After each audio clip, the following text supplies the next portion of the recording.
Hi there. Thanks for joining me. My name is Heather Hennessy. I'm from Heather Hennessy Life Coaching.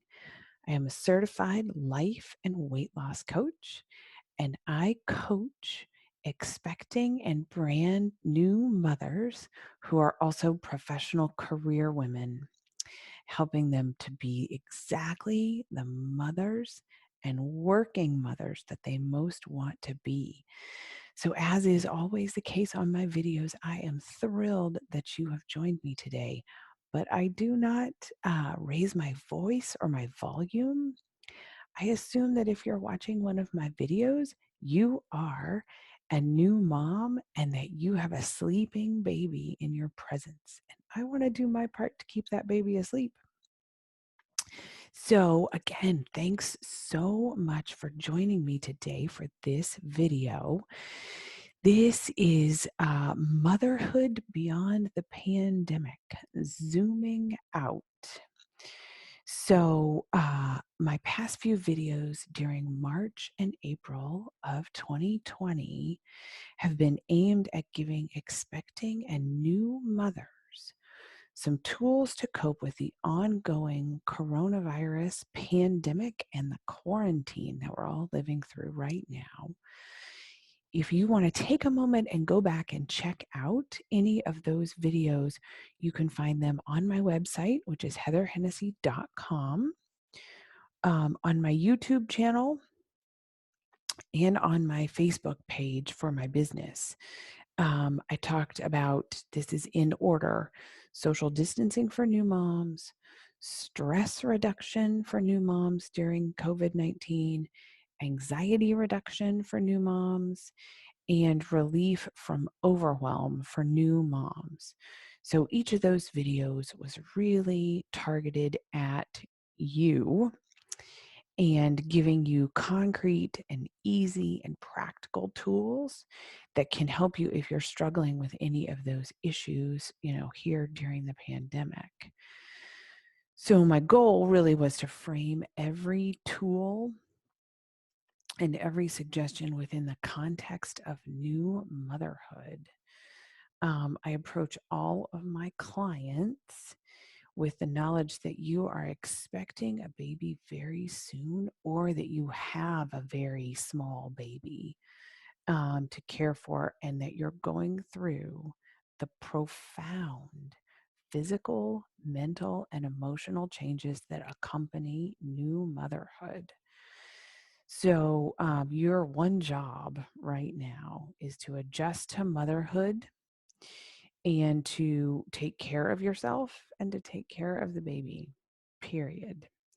So, the tools for social distancing, stress reduction, anxiety reduction, and relief from overwhelm, um, sort of being easy and immediately something that could help you and give you useful relief right now, was my number one goal in that series. But right now, I'm going to sort of step away from that, starting today and working into May of 2020.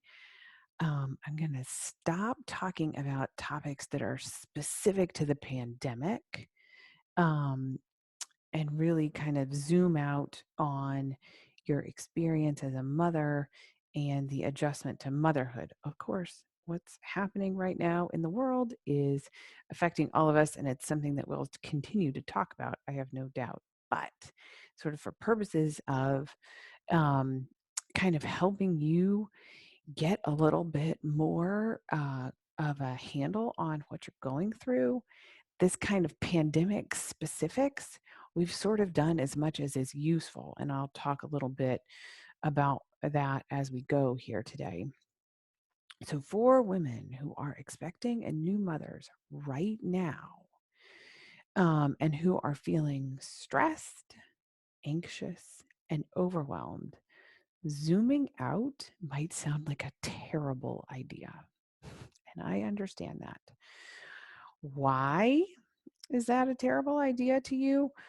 Because we're in a pandemic, for crying out loud. This is awful, right? People are getting sick. The economy's struggling. People have lost their jobs. People are losing family members. Like, we really do have a pandemic and all that comes with it happening in our society and in our homes and in our families right now. 100% that is true. But our brains are really focused on the pandemic right this minute. And whatever impacts we're feeling right now and the changes in our lives kind of coming from the pandemic is taking up a lot of brain space. And the collective mindset right now is really focused in that direction. And it's touching, it seems to be touching every aspect of our lives. So we want to focus on the virus and the pandemic because they seem to be the biggest problems. Turning your attention away from the virus, away from the pandemic, and away from the news is going to take intention and effort on your part. But the intention and effort is going to be worthwhile for you. Why is it worthwhile? Because this is the thing. The ongoing pandemic and the resulting quarantine and all these changes are not the reason that expecting and new mothers feel stressed, anxious, overwhelmed, and terrible. Those feelings are not the virus's fault. Lots of us are blaming the pandemic and the quarantine for feeling stressed, anxious, overwhelmed, and terrible right now. But I felt stressed, anxious, overwhelmed, and terrible when I was a new mom, not that long ago, but before the pandemic. And I see information from new mothers. I interact with new mothers. I see social media posts from new mothers who are feeling stressed out, anxious, overwhelmed, and terrible. And it has nothing to do with the pandemic and the virus. It has tons of other reasons that those feelings are present for new moms. And again, it's not the virus's fault. And there are mothers to come, mothers of the future, who are going to feel stressed out, anxious, overwhelmed, and terrible way after the pandemic has sort of run its course and society has gotten back to normal. So, what am I saying here? These negative sort of feelings are, I think, really prevalent for mothers, new mothers across the board, no matter what else is happening in the world. Why? That's the next question. Why is stressed out, anxious, overwhelmed, and terrible sort of a way for new mothers to be feeling no matter what? Because of the profound changes that are taking place that I spoke about a few moments ago.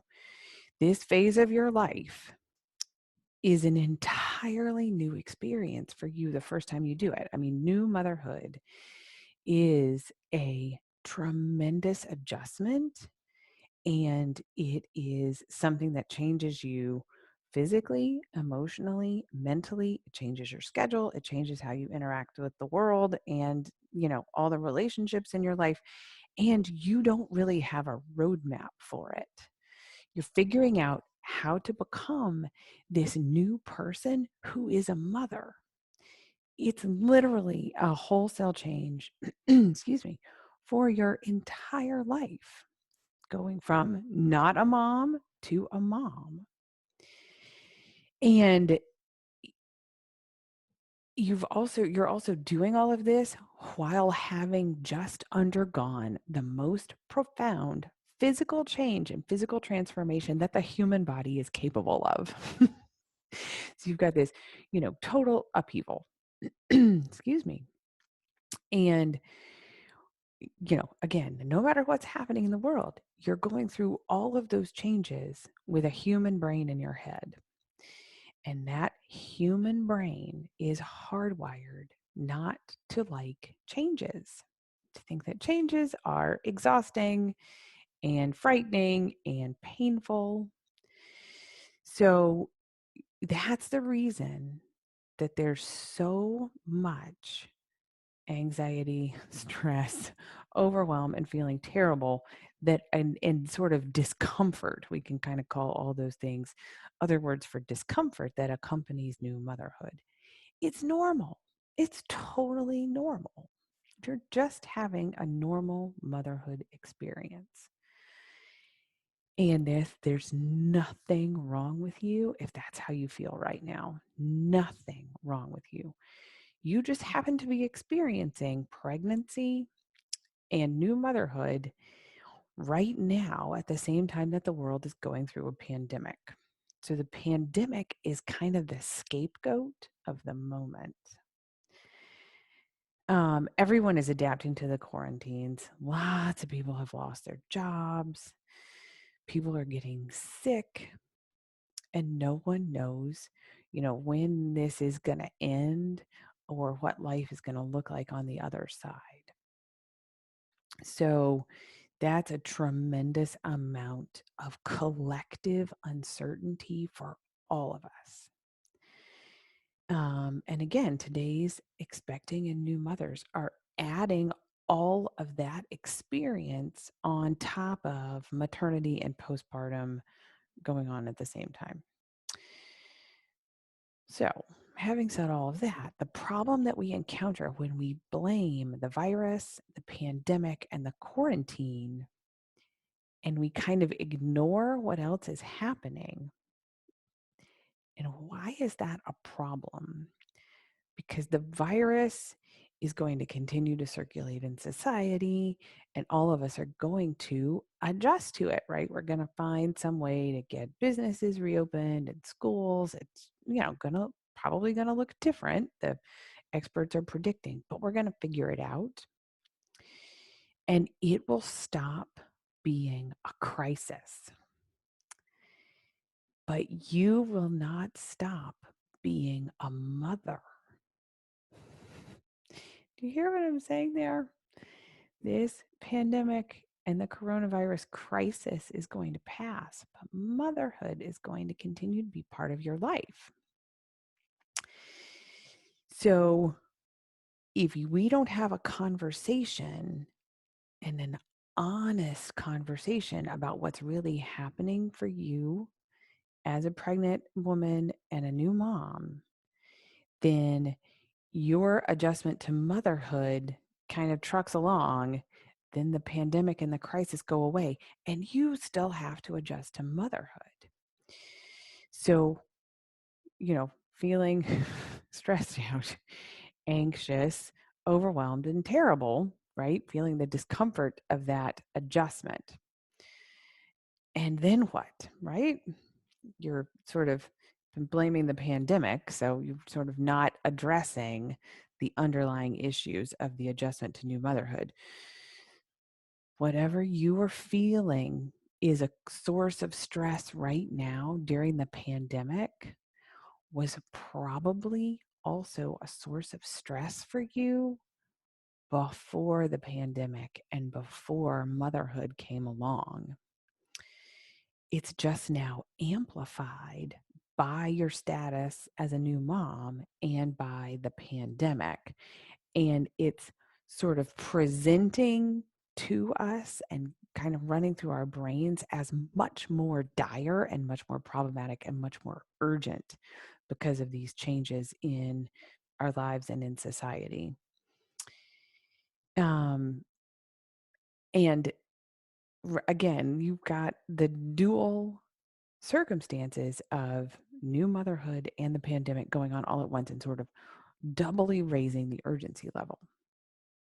So back in early March, prior to the pandemic, really, kind of closing everything and all the social distancing and quarantine, I was talking about opportunities for renewal that we get when we are new mothers, right? That was sort of my theme that I was talking to folks about. And my discussion then was really about how before we have a baby, we have a lot of issues. but they are shoved into closets and we're just kind of ignoring them. Then the baby comes along and we feel as if having the baby sort of threw open the closet doors and all the messes come spilling out all over the place.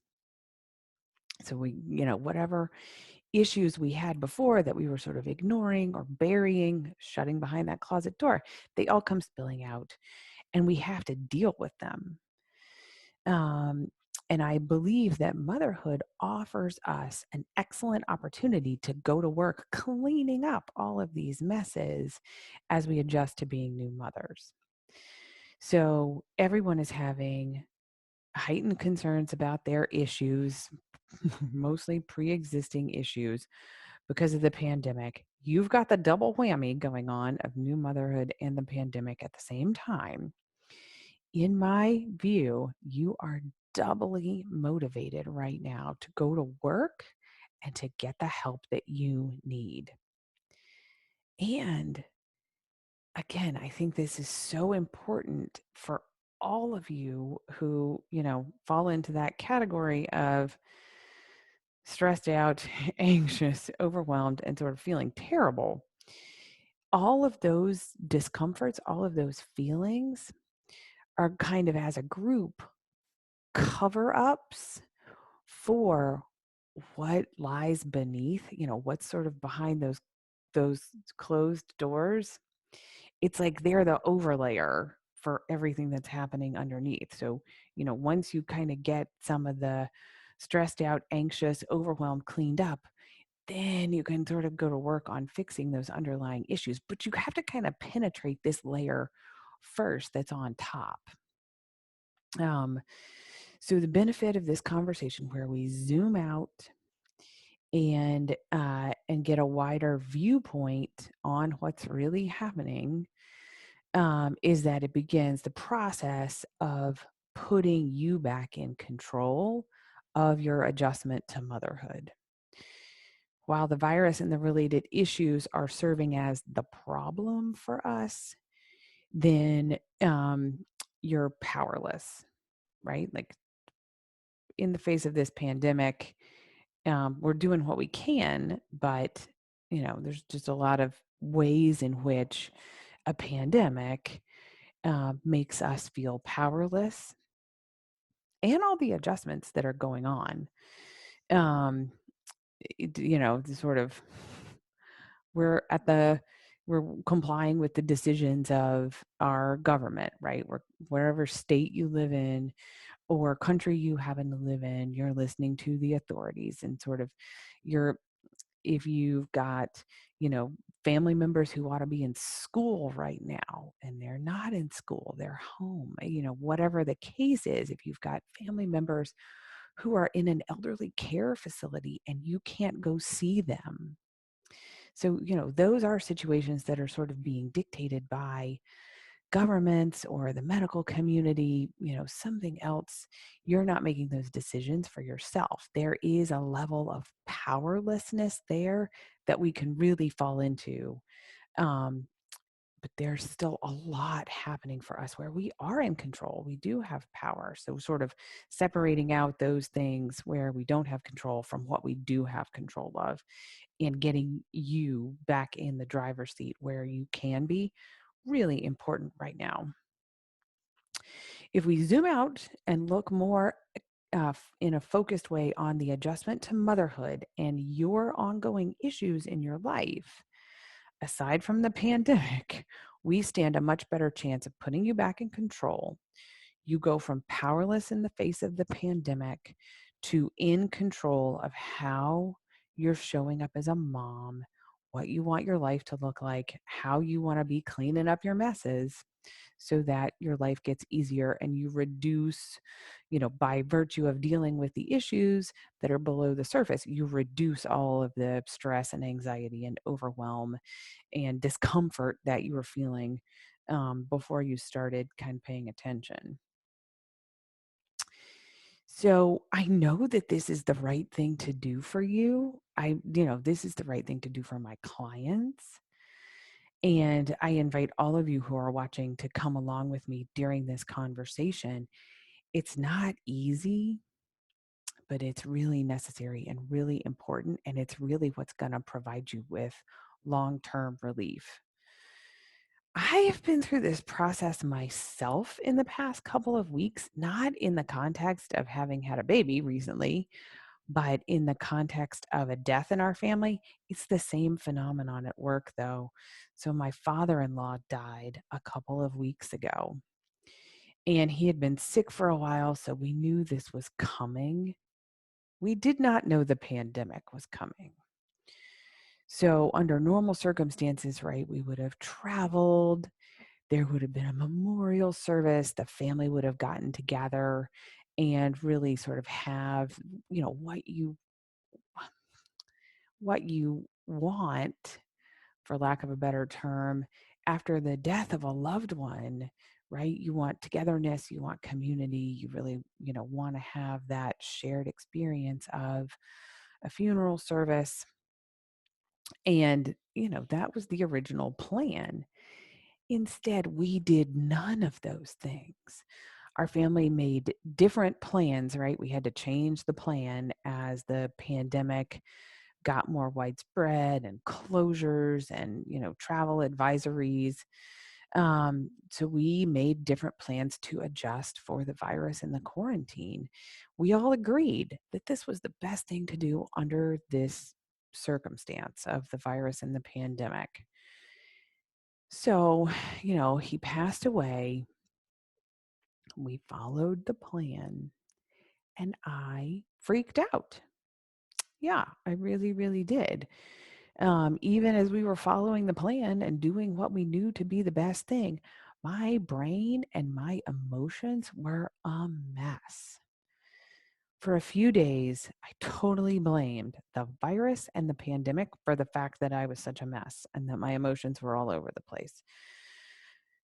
And I kept thinking, this would be so much easier if it weren't for the pandemic. This would be so much easier if it weren't for the coronavirus. This would be so much easier if we had been able to travel and have a memorial service. And if I had been able to clean my in law's house and cook a month's worth of food and put it in the freezer, those would have been easier. This line of thinking was not true and it was not helpful to me. We lost my father in law, and that would not have been any easier if it had not been a pandemic and it had not been the time of the coronavirus. Those were just the newest and most unusual problems that were happening for me in the past few weeks. And I was powerless about them. So when I kind of started paying attention to myself and I got some awareness of what was happening, and I took the time to zoom out and look at my sort of state of mind, I could see that what I was really doing was grieving. And I could have a lot of compassion for myself as somebody who was grieving. Grief is really painful. So I was avoiding the genuine pain of my grief and having instead all this mental chatter about the pandemic and the quarantine.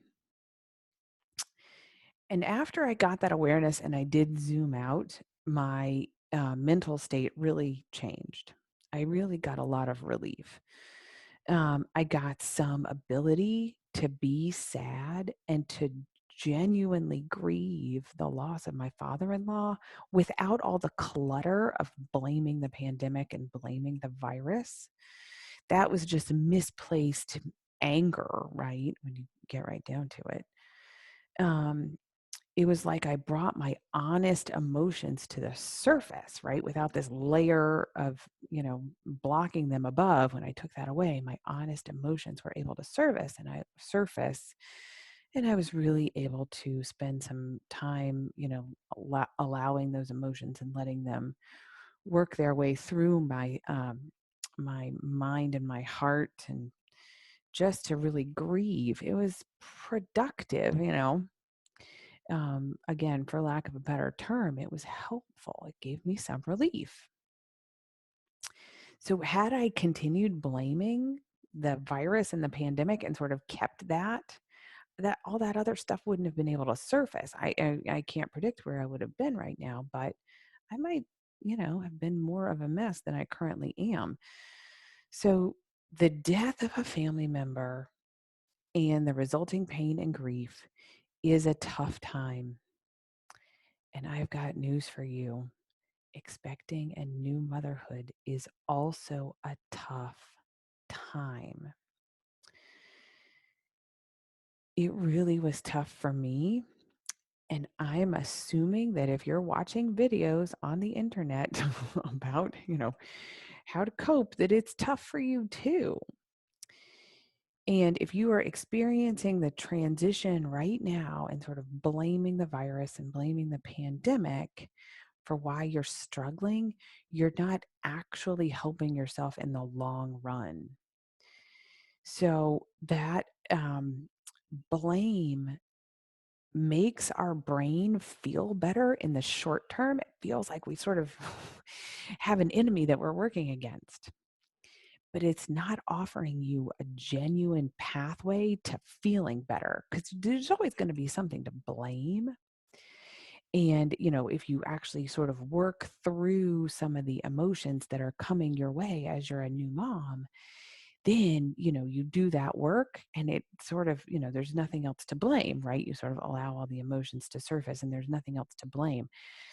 I do think that it's worth mentioning, when, like in my case, these past few weeks, having lost a family member, there's an expectation that that's going to be painful and that you're going to grieve. The expectations for expecting a new mothers are very different. So that is another factor. And I'm going to talk about that over the next few weeks as I sort of continue with this series. We devote entire video series to sort of the expectations that society puts on new mothers and that we put on ourselves, right? We have this really, really strong expectation that we're supposed to adjust to motherhood quickly, that it's supposed to be kind of natural and something that we come to very easily. But I have said this before and I will say it a million times. That is not the case for everybody. Everybody's experience of new motherhood gets to be whatever we need for it to be. And for some people, that's going to be very easy. And for some people, it's going to be very challenging. And, I use the analogy all the time. It's just like playing the piano. Some people can play the piano, like at the concert level. Some people cannot carry a tune in a bucket and couldn't play the piano unless their lives depended on it. And motherhood is the same thing. Some people do fall into it very naturally without any hiccups. Some people really struggle to adjust. I fell into the category of the people who really struggle to adjust. So, wherever you are on that spectrum, there's also a lot of relief to be gained by just being honest with yourself about that. That can kind of remove, like, talk about, layers of emotions that are really uncomfortable and that are preventing us from feeling what we're genuinely feeling. Fear, shame, those definitely fall into that category of things that you can't really break through. While those are circling around, they're really blocking us from being honest about what's going on underneath. So, once you kind of get some awareness, you zoom out, you sort of take away, what you're blaming for your discomfort, then you get the long-term relief of sort of working on the underlying issues, whatever those may be for you. So the good news is that you can use some of the tools from my earlier videos to relax a little bit and reduce some of your stress, anxiety, this layer of emotions. You can begin to knock those back a little bit. Then you can tune in with me for the next few weeks while I shine some light on what you're currently experiencing. And then there's tremendous value in stepping away from this current moment and zooming out and starting an honest conversation about all that goes into making new motherhood so challenging for us. And then we continue with that conversation with a series of videos with information about how to work through those challenges. I think that we can do a lot in the next few weeks together to really give you some meaningful relief. But again, step one is to stop blaming the pandemic and the virus. So I would love to hear if you have used any of the earlier videos, any of those tools or strategies to your benefit to help you a little bit. I would love to hear about that. You can message me on social media, or you can contact me through my website, which is heatherhennessy.com. And if you're interested in working with me, if any of this resonates with you, my coaching practice is currently accepting one-on-one coaching clients for my 6-month coaching program. It would be my honor and privilege to be a part of your journey as you adjust to new motherhood. Thank you so much for tuning in, and I look forward to being in touch again soon. Take good care.